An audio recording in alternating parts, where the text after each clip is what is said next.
원달러 환율이 1,470원대를 찍었습니다. 그런데 외환 보유고와 국민연금으로 겨우 막고 있는 상황입니다.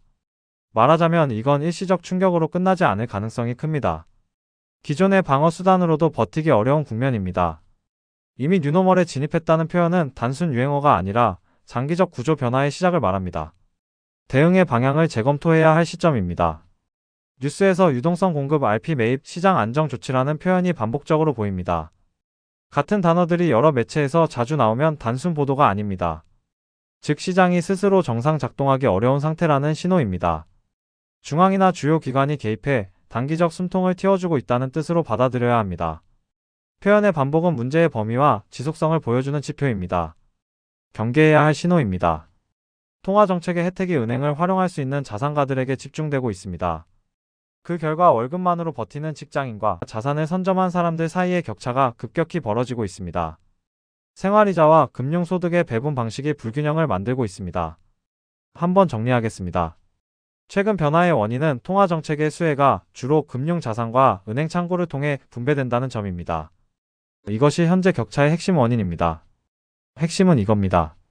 앞으로 왜 이런 구조가 생겼는지, 어떤 자산을 담아야 인플레이션과 환율 상승 속에서 최소한 살아남을 수 있는지를 점검하는 실무 루틴을 제시합니다.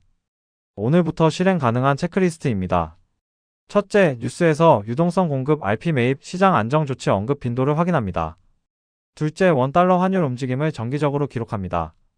셋째, 개인 자산이 은행 예금 중심인지 아닌지 분류합니다. 넷째, 수입과 지출의 환율 물가 민감도를 점검합니다. 이 네 가지를 루틴화하면 현재 국면에서 할 일을 분명히 할 수 있습니다. 사람들이 97년 IMF 때보다 더한 것 아니냐고 말할 정도입니다. 지금의 위기는 97년의 급성 금융위기와는 성격이 다릅니다. 만성적 위기입니다. 고령화와 저성장이 겹치면서 장기간 누적되는 문제입니다. 여기서 중요한 건 두 가지입니다. 첫째, 고령화가 구조적으로 진행되고 있습니다. 둘째, 저성장이 장기화되고 있습니다. 한국 경제의 약점이 네 가지로 모아집니다. 먼저 구조부터 보겠습니다. 고령화로 인해 생산 가능 인구가 줄어들고 경제의 체력이 약해지고 있습니다. 과도한 가계부채로 소비 여력이 고갈되어 내수가 위축되고 있습니다. 자본 유출이 구조화되어 있습니다. 소득과 부의 불평등 심화가 내수를 얼어붙게 만들어 성장 동력이 약해졌습니다. 월급을 모아도 숨 쉴 수 있는 수준의 소득이 거의 남지 않습니다. 스위스와 호주 다음 수준의 가계부채입니다. 전세보증금까지 포함하면 부채 비율이 약 157%로 세계 1위입니다. 이런 구조 때문에 직장인들은 실질적 소비 여력을 잃어 소비를 줄일 수밖에 없습니다. 그 결과 경제 전반에 큰 압박이 가해지고 있습니다. 부의 편중이 매우 심합니다. 상위 1%가 전체 부의 약 40%를 차지하고 차상위 9%가 약 33%를 차지합니다. 반면 국민 90%는 23%만 나눠 가집니다. 중산층이 하류화되고 있습니다. 중산층 축소가 내수 기반을 약화시키는 구조적 요인으로 작용합니다. 최근 변화의 원인은 고령화와 저성장이 겹친 점입니다. 비교 대상으로서 미국도 극단적 분배 구조를 보여줍니다. 미국에서는 상위 1%가 전체 부의 40%를 갖고 하위 50%가 1.4%만 갖는 구조입니다. 돈을 쓰고 투자할 수 있는 사람과 그렇지 못한 사람이 극단적으로 갈리고 있습니다. 이 격차가 소비와 투자의 양극화를 심화시키고 있습니다. 평소 재정의 2배 이상이 풀리는 이례적 조치가 시행됐습니다. 글로벌 금융위기와 팬데믹을 거치며 정부는 붕괴를 막겠다는 명분으로 그렇게 했고 중앙은행은 경기 부양을 위해 유동성을 확대했습니다. 핵심은 이겁니다. 재정 지출과 통화 공급이 동시에 크게 늘어나면서 시장 전반에 유동성이 대거 유입됐습니다. 단기적으로는 금융 불안을 완화하는 효과가 있었습니다. 시간이 흐르자 분배와 가격 형성 방식에 다른 영향을 남기기 시작했습니다. 유동성이 특정 자산으로 쏠리면서 가격 신호가 왜곡되는 양상도 나타났습니다. 그 결과 어떤 부문에는 보호 효과가 다른 부문에는 왜곡이 쌓였습니다. 미국의 통화 공급은 10여 년간 9배 늘어났습니다. 반면 한국은 같은 기간 통화량이 44배로 증가했고 실질 인플레이션과 자산 가격 상승이 미국보다 더 심해졌습니다. 숫자만 보면 한국의 통화 팽창 속도가 훨씬 빠릅니다. 이 차이는 물가 흐름과 자산시장 과열 정도에서 분명히 드러납니다. 국제 비교 관점에서 통화량의 증가 속도 자체가 각국의 물가와 자산 가격에 미친 압력의 핵심이었습니다. 속도의 차이가 실제 결과를 좌우한 셈입니다. 통화 공급 확대의 혜택은 골고루 퍼지지 않았습니다. 통화가 풀리면 은행을 활용할 수 있는 자산가들만 혜택을 보고 금융 접근성이 낮은 서민과 직장인에게는 거의 혜택이 가지 않았습니다. 반대로 보면 이렇게 정리됩니다. 실물 경제에서는 대출과 투자로 연결되는 통로를 맞닿을 수 있는 쪽만 이득을 보게 되고, 그렇지 않은 계층은 통화 확대의 직접적 수혜에서 배제됩니다. 금융 접근성의 차이는 신용 공급의 경로를 달리 만들었습니다. 이 때문에 통화 정책 효과가 분배적 결과를 낳는 구조가 고착됐습니다. 부동산 붕괴를 막기 위한 인위적 유동성 공급은 집값을 지탱해 주었습니다. 집을 가진 사람과 그렇지 못한 사람의 격차를 더 키우는 부작용이 나타났습니다. 예를 들어보겠습니다. 유동성이 부동산 시장으로 흘러 들어가면서 하방 압력이 줄어들었고, 그 과정에서 자산 가격이 유지되거나 상승하는 효과가 발생했습니다. 이 과정은 가격 안정 기대를 강화시켜 추가 매수로 이어지기도 했습니다. 결과적으로 자산 보유 여부가 사회적 그리고 경제적 격차로 연결되는 경향이 뚜렷해졌습니다. 이 격차는 단기간의 유동성 처방으로 더 고착화됐습니다. M2 즉 통화량을 계속 늘리는 통화정책 아래에서는 원화가치 희석이 당연해 보입니다. 기업과 개인 모두 달러 해외 주식 해외 채권으로 자본을 옮길 수밖에 없습니다. 한번 정리하겠습니다. 최근 변화는 M2의 지속적 증가에서 비롯됐습니다. 이것이 환율과 자산 배분의 방향을 결정했고, 대규모 통화 공급 확대가 결과적으로 국내외 자본 흐름과 가격 형성의 중요한 원인으로 작용했습니다. 해외 자산 선호는 자본 이동을 가속화했습니다. 시장에서 한 가지 이상한 신호가 보입니다. 시장 금리가 가파르게 오르고 환율이 치솟는 현상은 단순한 변동이 아닙니다. 여러 기대와 위험이 한꺼번에 가격에 반영되는 압축된 신호입니다. 외국 자본은 이런 변화를 국내보다 더 빨리 포착합니다. 국경을 오가는 자금은 금리와 환율 변동에 민감하게 반응합니다. 그래서 그 흐름은 선행 지표 역할을 합니다. 투자자들이 빠르게 반응하면 이후의 실제 경제 지표에도 영향이 미칩니다. 이상하게도 환율 방어를 위한 편법이 잦아졌습니다. 외환 보유액과 국민연금을 동원해 환율을 막는 방법은 단기적으로는 효과를 발휘합니다. 같은 수단을 반복해서 쓰면 대응 여력이 약화됩니다. 그런 약화는 외부의 취약성 신호로 드러납니다. 결과적으로 헤지펀드 같은 외부 투자자는 그 약점을 기회로 삼게 됩니다. 단기 방어가 장기적 위험을 키우는 역설입니다. 눈에 보이지 않는 세금이 조용히 작동하고 있습니다. 인플레이션은 월급을 착실히 모아 예금과 적금 만든 사람의 현금 자산 가치를 차곡차곡 갉아먹습니다. 수치로 바로 드러나지 않는 손실이지만 구매력은 줄어듭니다.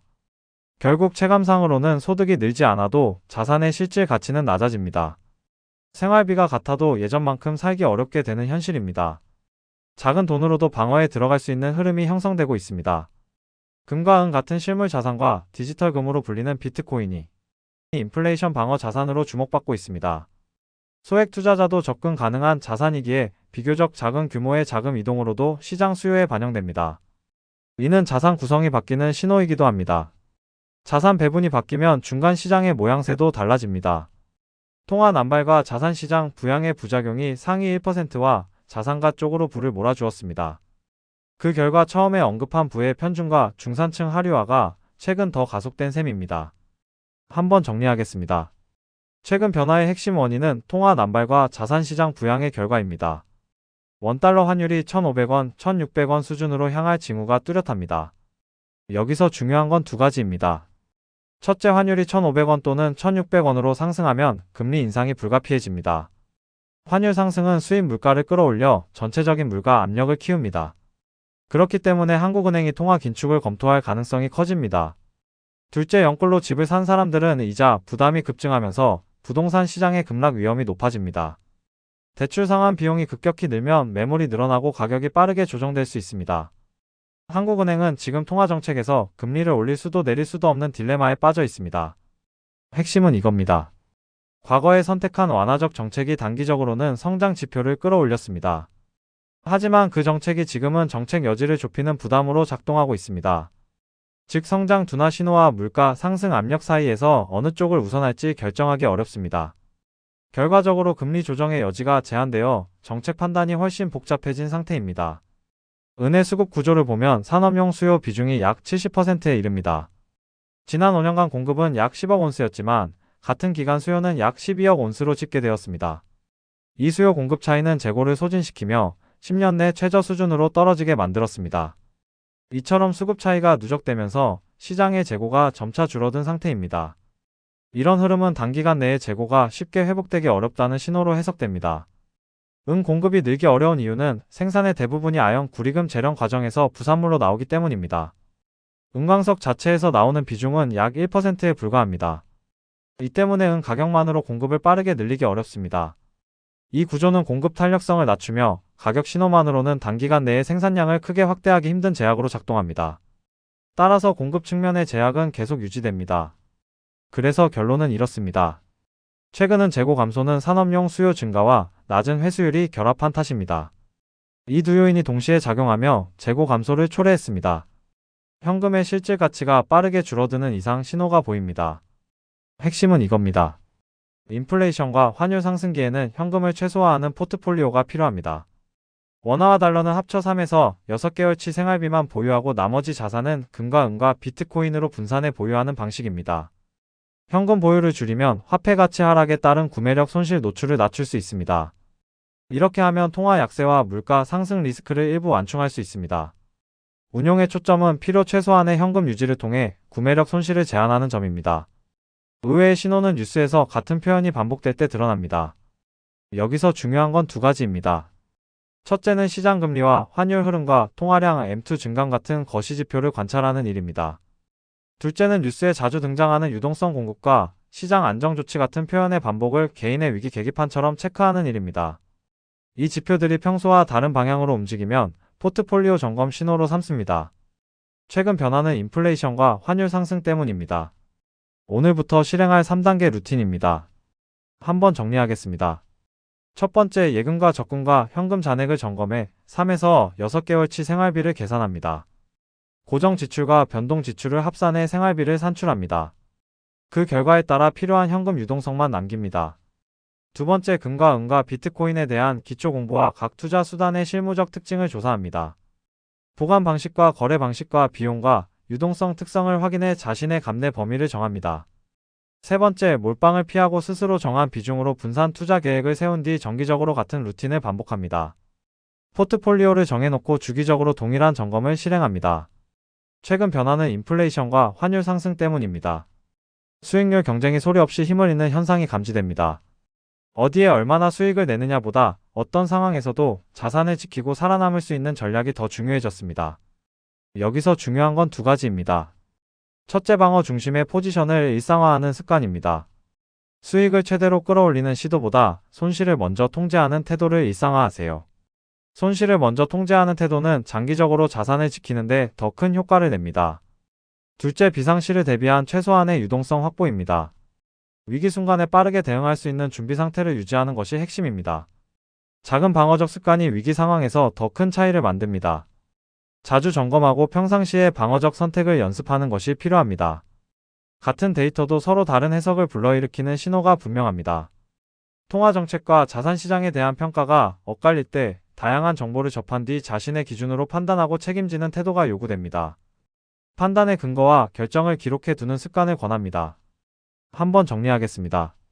최근 변화의 원인은 통화정책과 자산시장 사이에 나온 신호와 해석의 차이로 고정됩니다. 이 점을 염두에 두고 정보를 걸러내는 기준을 만들면 판단이 덜 흔들립니다. 결정의 배경을 적어두면 이후 상황 변화에 따른 판단 근거로 삼을 수 있습니다. 기록은 흔들릴 때 기준으로 다시 보는 역할을 합니다. 월급과 예적금만으로 버티는 구조가 생각보다 취약한 신호를 보낼 수 있습니다. 이 구조를 그대로 유지할지 아니면 지금부터라도 실물과 디지털 자산을 활용한 방어 전략을 준비할지는 결국 각자의 선택입니다. 오늘부터 실행할 수 있는 최소 루틴입니다. 첫째, 월 지출과 비상금 수준을 숫자로 명시하세요. 둘째, 실물과 디지털 자산을 소규모로 분산해 직접 경험해 보세요. 셋째, 분산 배치와 비상금은 주기적으로 점검하세요. 작은 실천이 장기적 취약성을 낮춥니다. 이 루틴을 반복하면 불확실성을 관리할 수 있는 습관이 형성됩니다. 앞으로 여러분과 함께 위기를 헤쳐나갈 수 있는 방법을 계속해서 같이 알아보겠습니다. 도움이 되셨다면 구독, 좋아요 부탁드립니다. 영상 제작에 큰 도움이 됩니다. 경제락이었습니다.